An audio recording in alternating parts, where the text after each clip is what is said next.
Atteridgeville to complete a promise that was made by previous Executive Mayor Solim Simanga. And you'd recall there was the selling of the mayoral mansion. I think it was in Lukasrand to Makulniak, and it fetched about 5.1 million rand. There was a lot of criticism of that decision, say, oh no, but it's never going to lead to anything. Or there were those who said we need a mayoral mansion, we need a guest house, a place to entertain people. And previous Mayor Simanga was adamant, no, this was what was in his heart to do. And there were many delays, poor performance by contractors, and many things we still need to sort out.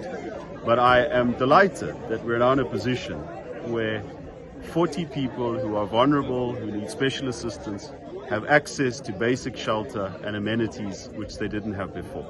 Indeed, not perfect, but at least you see value for money here. You see a mayoral mansion in Makulniak, 5.1 million rand versus 40 people who've got shelter and access to services.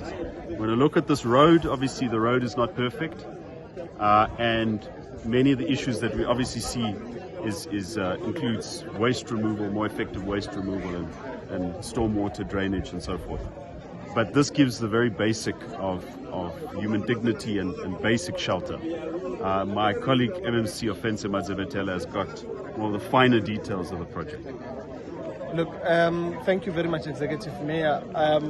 The area itself, it's in Ward 7, it's Atteridgeville Extension 19, which has 219 stands where we are reticulating water, sewer, as well as electricity. So as the EMS said, that the 40 of the 219 was then set aside for people living with disability.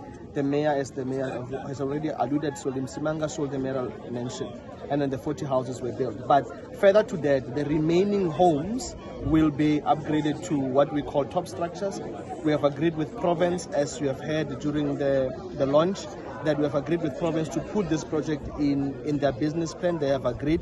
So further, more top structures that will be built in this area where people have not built, because you can see other people have already moved on to build because they have service stands.